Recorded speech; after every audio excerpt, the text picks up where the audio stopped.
G'day friends, it's Andrew here again from Nature's Image Photography, and in this video I'm going to take a look at two very different bird in flight experiences I had on the Panasonic Lumix G9 just in the last couple of weeks. And the interesting thing, at least I think it's interesting, is how differently I had to approach each photo to get the results you see here. So I'm going to talk camera technique on one photo from each outing, and then I'm going to finish with a look at my editing process for this Corella image, which was the more difficult of the two. Before we start, if this is your first visit to the channel, be sure to subscribe for more content like this, and if you find this information really useful, you can always thank me with a coffee. You'll find a link in the details below. So outing number one was at Coolum, where I was teaching a birds in flight photography workshop.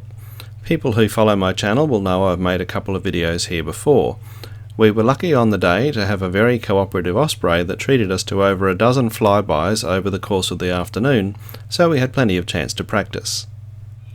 I took plenty of photos, but as any bird photographer knows, even when you know what you're doing, you can't expect every shot to be a winner. I had quite a few complete rejects, and also plenty of shots that were kind of in focus, kind of sharpish, but not quite sharp enough.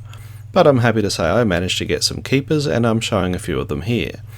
This is the one I like best, with the osprey appearing to stare straight at the camera with those big glaring eyes. So let's take a look at some details of how this shot was taken. A bit of planning goes a long way, and because this lookout faces east, I deliberately ran the workshop in the afternoon. That's important because we want the sun going down behind us, not behind the subject. If you don't get the light right, nothing else is going to work. And now on to the camera stuff. I'm using the Lumix G9 with the Leica Panasonic 100-400mm lens. The dual stabilizer is always on, and the switch on the side that dictates the focus range is set to 5 meters to infinity. That tells the camera that when it's trying to find something to focus on, it should search for something in the distance and not at close range. I have the release mode set to high speed burst. As any G9 user knows, the shutter button is a very light touch, so with every press I fire off at least 2 or 3 shots, which is perfect for any action photography. My autofocus mode is set to AFC, which I think is an obvious choice for tracking a moving subject. And my autofocus area mode is set to human animal detect, which has become my go-to option for birds in flight. When the firmware update 2.4 came out last year, I tested the different autofocus options, and if you watched my videos you might recall I concluded this was now the way to go for things like birds in flight. But I want you to remember that when we get into the next part of the video too. Finally we come to exposure settings, and naturally for a photo like this you want to keep the shutter speed fast above all else. So my aperture was at f5.6, which is as wide as it will go with the lens zoomed about halfway out. And you can see I had my ISO up to 320 so that I could get that good fast shutter speed of a 2500th of a second. So that's a pretty standard birds in flight episode for me, but now let's look at the second opportunity which happened at Caloundra. I was teaching a one-on-one day with a student, and when we arrived the only bird in sight was this grey Pacific reef heron. But after a few minutes we heard a big commotion behind us as this flock of little Corellas flew in. That seemed like a much more interesting opportunity, but it turned out not to be an easy one. There was a lot of activity from a lot of birds, and the amount of foliage getting in the way made focusing really tricky. I found that using my usual human-animal detect focus area mode didn't work. With so many birds, the camera didn't know which bird to focus on, and as a result, sometimes it didn't focus on any of them. In those situations, I would usually switch to single-point focus. But that didn't work either because the focus kept picking up the foliage that was getting in the way. Luckily I remembered another option that I hadn't really used in months, and that was the single point or one area focus with human animal detect. It turns out this was the perfect setting for the situation. When there were multiple subjects in the frame, it allowed me to select which one I wanted to focus on, and when there was foliage in the way, it proved excellent at looking past the foliage and focusing right on the subject. It really was the right setting for the moment. Unfortunately, the whole thing was over so quickly I couldn't make any kind of demo video. But for those who don't know much about these AF area mode options, you might like to check out the video I made last year, and I'll put a link in the details below. And that brings me to another bird in flight shot that I managed to capture out of this opportunity. In terms of camera functions, apart from the autofocus area mode, it was much the same as my approach to the earlier osprey photo. high speed burst, image stabilizer on, AFC, but this time using the single area autofocus with human animal detect. ISO was 320, aperture was f7.1, and shutter speed was again a 2500th of a second. Now regarding that exposure, it was still fairly early afternoon and the light was very contrasty, and I was being careful not to overexpose the white birds, so I shot the image possibly a little darker than I needed to. This is how the original RAW file looked, so clearly this picture was going to need a bit of help to get across the line. And that's why I'm going to finish this video with a look at my editing process that turned this into this. Okay, so we're starting out here in Adobe Bridge, and we already know which photograph I'm going to be editing, so I'm just going to double click that and that'll take us straight across into Adobe Camera Raw. I think anyone can see that this photograph is a bit underexposed. Not as underexposed as it might appear at first glance, because I was aiming to make sure that I didn't blow out the highlights in the white bird, so I deliberately darkened the photograph down, knowing that I'd get quite a dark background, but I wanted to make sure I controlled the highlights. Now I probably have taken that a bit far, and this was shot at a 2500th of a second. A 2000th of a second would probably have been sufficient. So the picture is a little dark, even in the places where I wanted it to be a little darker. But this is the photo we have to work with, so this is what we're going to use. So I'm going to start my editing with a crop. I usually do this. I'm going to go to a 16:9 crop because that suits the YouTube format, and then it's just a matter of fine-tuning the dimensions until I'm happy with what I've got. I want to allow this space here for the bird to be flying into. I don't think I'm ever going to get rid of a little bit of this bird down in the bottom left corner, so I'm just going to have to work out how to handle that later on, but I think that's looking pretty good. I'll just click enter on my keyboard, and yeah, I'm fairly happy with that. So that's now the picture that we're going to edit. And now you can see I've got some very dark shadow in the background. The bird is a bit dull, but not as underexposed as the background. So I'm virtually going to have to edit this photograph as two separate areas, the bird and the background. Now I'm going to start though just here in the basic area and make some essential adjustments to the entire photograph. And I'll bring up the exposure to what looks more like a proper daylight level. I'll bring up the whites and the blacks. I press Alt on the keyboard and the screen turns black, and then when I slide the white slider across, you start to see where the whitest highlights are there, and I can do the same thing with the black. Alt on the keyboard, slide down to the left, and we see where the blacks start to come in. Now I'll take the shadows up. I'm going to bring the highlights down because the top of the bird's head there we're trying to control. Probably don't need to mess with contrast, or maybe a little bit of contrast, but the photo's fairly contrasty already. I might bring those highlights back, and I'm going to take clarity up, and with shots like this I'll usually bring vibrance up a little bit too. The other thing I'd like to do while we're looking at the overall photograph is adjust the white balance. I've always said that I find the Lumix tends to favour a little bit of extra magenta, so I'll usually grab the tint slider and bring it across, and what I'm looking at is trying to get a nice natural colour, particularly on the pandanus foliage in the background there.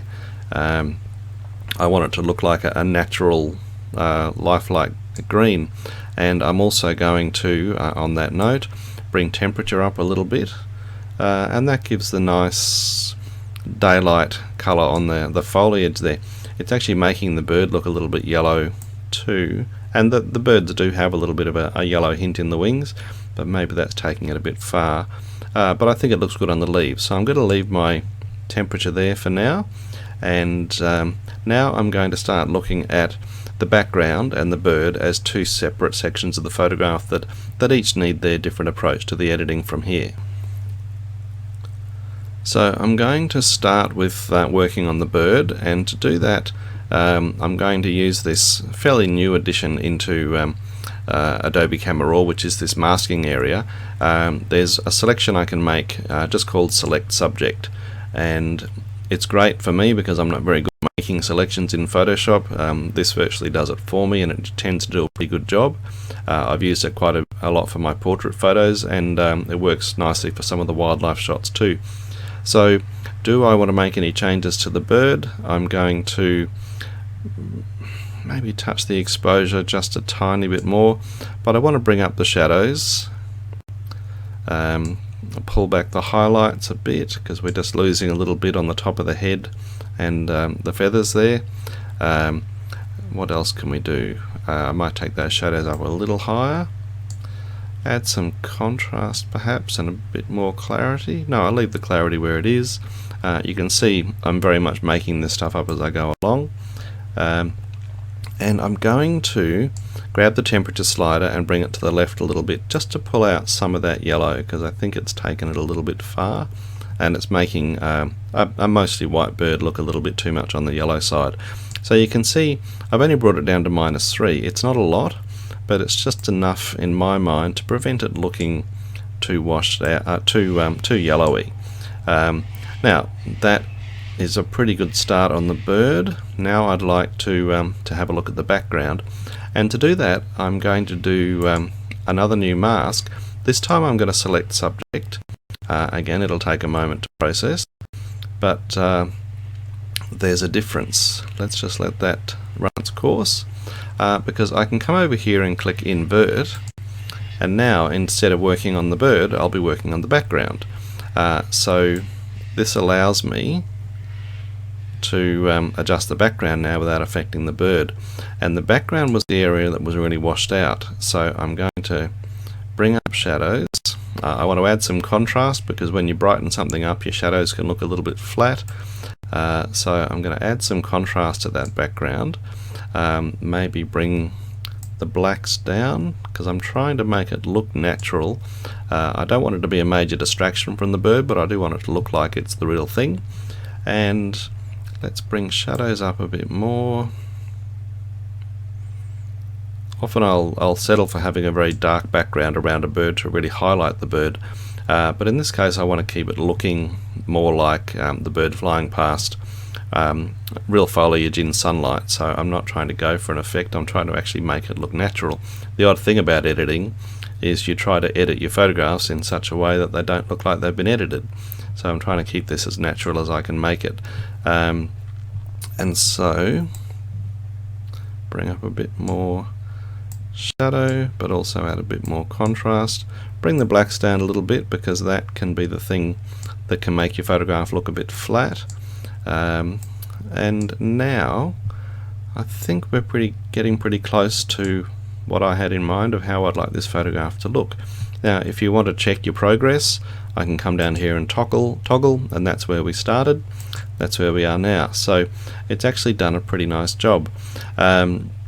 Now I think I'm losing a little bit of highlight on the top of the bird's head there, so I'm going to bring that up to 100%, and now I'm going to go back to my masks. I'm going to create a new mask, but this time I'm just going to use the brush, and I think that brush size is about right, and I'm going to bring down exposure and highlights and bring up the contrast and just run it over that area so that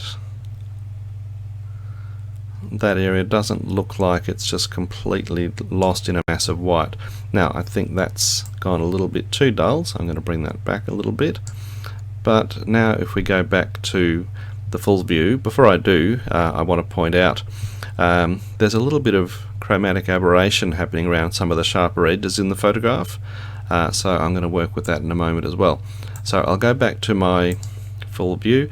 That little difference is only slight, but it's enough to stop the top of the head looking like it's completely blown out. Now I mentioned chromatic aberration. I'm going to come down to optics and just click the remove chromatic aberration, and that'll get rid of those odd little fringes, or most of them, around the edge of the bird. I also need to look at detail. That's where the sharpening happens. This isn't the sharpest photograph I've ever taken, but it's sharp enough for most purposes. And I'm going to bring sharpening up a little bit, but because it's a bit noisy, I'm also going to bring up noise reduction, and the noises happen not so much because it was a high ISO, it was only 320 ISO, but because I've had to brighten it in post-production, in particular the shadows, that noise is showing up. So I'm going to bring up the noise reduction too, and that can take a little moment to process. That'll just smooth the photograph out a tiny bit, and now I'm getting pretty happy with that photograph. There's not a lot more I really want to do. I can play around maybe with a bit more clarity. Do I want to bring up the contrast anymore? And the answer is probably not, so I'll leave that back where it was. Let's have a look at whites and blacks now, because I've made a lot of adjustments in the shadows. Whites, we're just hitting the verge of the whites there. I think we can leave those whites. Blacks, we've got plenty of black in there too, so the shadows are looking fairly natural. I think that's looking pretty good. So this is as far as my editing is going to go at this stage. I'm now going to click open, and that sends it across into the other side of Photoshop, and this is where I'll do the finishing off. Okay, just for the final stage of editing, and people who watched my editing videos before know that at this point I often just click auto contrast, resize the picture and save. And I am going to click auto contrast just to see if it makes a difference. And the answer is no, it's exactly the same, which means I think I've done a pretty good job with my editing so far.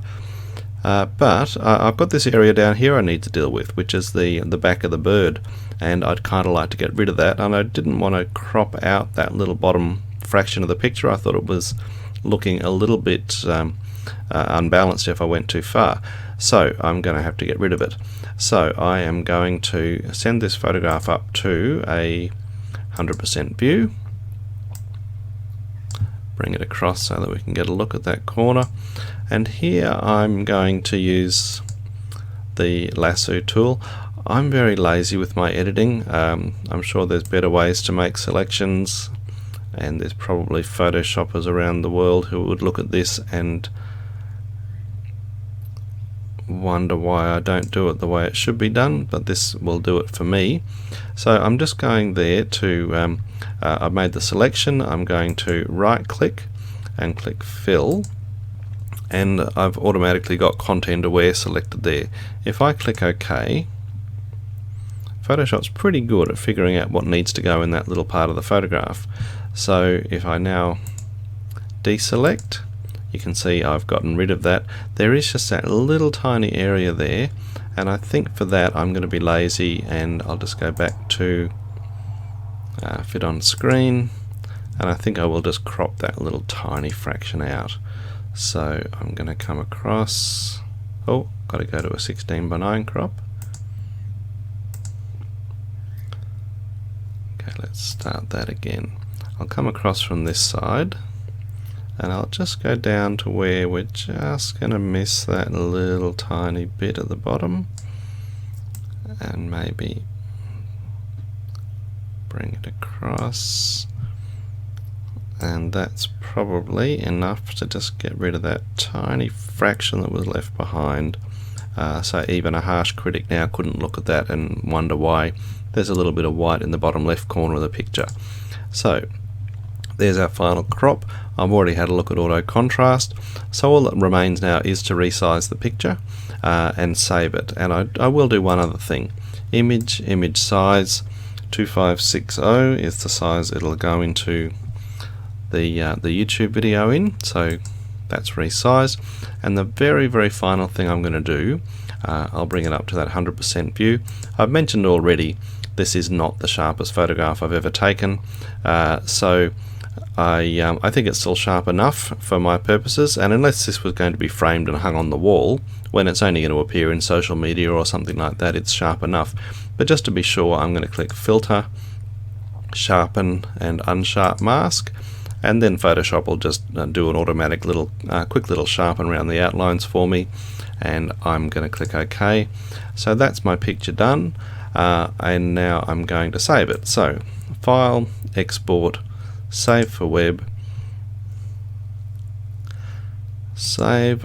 I've already got the folder here, and I'm just going to call that Final. So that's the picture that you'll be seeing in the video. Okay, so there's my look at a couple of recent bird photo opportunities with a nice long look at one of the photos from start to finish.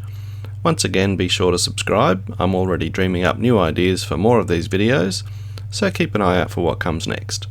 I'm Andrew Goodall, this is Nature's Image Photography. Thanks for watching.